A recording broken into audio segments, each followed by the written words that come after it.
जय हिंद दोस्तों, वंदे मातरम। कई लोगों को ये उम्मीद थी कि बेंजामिन नेतन्याहू के इजराइल के पीएम पद से चले जाने के बाद इजराइल जो है काफ़ी नरम पड़ जाएगा, या फिर जो उसके रुख अभी देखे जा रहे थे, तीखे तेवर जो अभी देखे जा रहे थे, वो शायद अब बदल जाएंगे या थोड़ा बहुत तो कम हो ही जाएगा।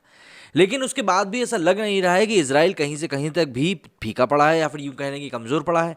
क्योंकि यूएनएचआरसी के मंच पर खड़े होकर अगर आप किसी रिपोर्ट को फाड़ते हैं तो ऑब्वियस सी बात है, सीधे तौर पर यह बात बताई जाती है कि भैया हम कहीं से कहीं तक पीछे नहीं हट रहे हैं। दरअसल हुआ कुछ यूं है कि यूएनएचआरसी ने अपनी एक रिपोर्ट सबमिट करी थी, जिसमें कि इजराइल और फिलिस्तीन के बीच में जो युद्ध हुआ था उसको लेकर रिपोर्ट सौंपी गई थी, और उसमें इजराइल को गलत बताया गया था। जाहिर सी बात है भाई, इजराइल को इस बात से बुरा लगना ही था, क्योंकि युद्ध जो था वो दो तरफा था। ऐसा नहीं था कि सिर्फ इजराइल की तरफ से ही हमले किए गए थे, बल्कि फिलिस्तीन की तरफ से भी काफ़ी कुछ किया गया था। तो ऐसे में मंच पर जाकर ये रिपोर्ट को फाड़ देना ऑन कैमरा, ये बताता है अपने आप में कि इजराइल अपने आप को कितना ज़्यादा सुरक्षित और स्ट्रांग महसूस कर रहा है। इसीलिए इजराइल के राजदूत इलाद गर्दन ने मंच पर जाकर पहले तो इस रिपोर्ट की आलोचना करी, और उसके बाद इस रिपोर्ट को फाड़ कर चलता हो गए। मतलब आप सोच सकते हैं कि कितना बड़ा कदम। सबसे पहले आप लोग ये वीडियो देखिए।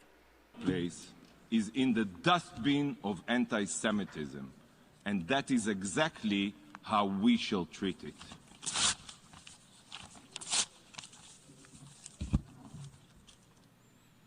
मतलब इस रिपोर्ट में साफ तौर पर देखा जा सकता है कि किस तरीके से इजराइल को नीचा, मतलब गलत दिखाया गया था कि भाई तो पूरी गलती तुम्हारी, इजराइल की तो फिलिस्तीन की जबकि कोई गलती नहीं थी, हमास ने कुछ किया ही नहीं था। संयुक्त राष्ट्र मानवाधिकार परिषद की वार्षिक रिपोर्ट में इजराइल और फिलिस्तीन के बीच संघर्ष के लिए इजराइल की आलोचना की गई।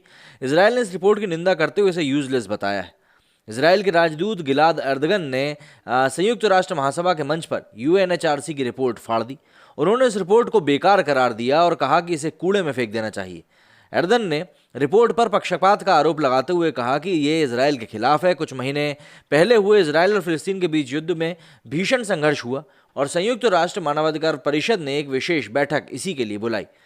एर्दन ने कहा कि अपनी स्थापना के बाद से ही मानवाधिकार परिषद 95 बार इजराइल की आलोचना कर चुका है।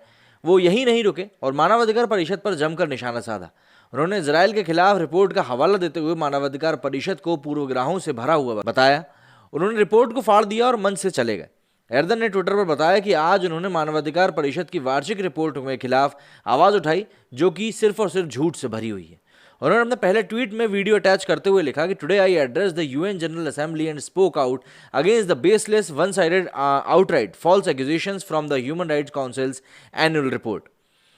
एर्दन ने यह भी कहा कि मानवाधिकार परिषद ने आज पूरी दुनिया को निराश किया है। ये ऐसे लोगों की आवाज़ नहीं सुनता जो हर पल मानवाधिकारों का हनन करते हैं। पीड़ितों की आवाज़ मानवाधिकार परिषद के कानों तक नहीं पहुंचती। उन्होंने कहा कि इजराइल और उनकी इंडिपेंडेंस को निशाना बनाया जा रहा है। शुक्रवार को संयुक्त राष्ट्र मानवाधिकार परिषद ने अफगानिस्तान, म्यांमार, इजराइल, फिलिस्तीन संघर्ष को लेकर एक विशेष सत्र का आयोजन किया था। कुछ महीनों पहले आयोजित बैठक में अध्यक्ष मिशेल बैचलेट ने एक वार्षिक रिपोर्ट पेश करी थी। इसमें गाजा पर इजराइल कार्रवाई को लेकर जांच समिति के नतीजे शामिल थे। इस हमले में करीब 67 बच्चे, 40 महिलाएं और करीब 16 बुजुर्गों सहित 260 लोगों की मृत्यु हो गई थी। संयुक्त राष्ट्र की रिपोर्ट में इजराइल कार्रवाई की आलोचना की गई थी, जबकि इजराइल इस हिंसा के लिए चरमपंथी संगठन हमास को ही जिम्मेदार मानता है। ऑब्वियसली बात है, इजराइल का जो अप्रोच रहा है वो हमेशा से ही क्लियर रहा है कि वो इस चीज़ को लेकर क्या कुछ सोचते हैं और क्या कुछ नहीं सोचते हैं। लेकिन हाँ, इस तरीके से मंच पर चढ़कर ऐसा बड़ा काम करना ये दिखाता है कि वो अपनी संप्रभुता के लिए कितने ज़्यादा सचेत हैं। मेरे इस वीडियो में फिलहाल इतना ही। आप लोगों का क्या क्या सोचना है मुझे कमेंट करके जरूर बताइएगा। जय हिंद, जय भारत।